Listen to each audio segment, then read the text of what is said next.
Okay, this is how to pop popcorn. Microwavable popcorn that has not been popped all the way through.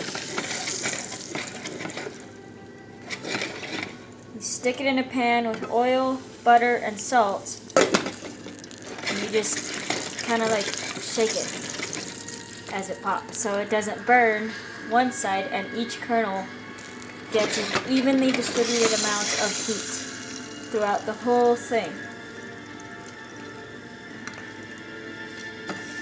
As you can see, it's popping. Of course, you could have saw that with the lid on it, but oh well. This is how people did it before microwaves were invented. What did I say about beauty? Haley, look, it's working! Haley! It's working, look.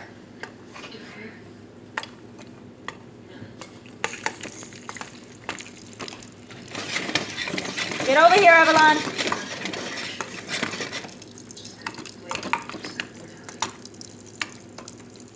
Come here, Avalon.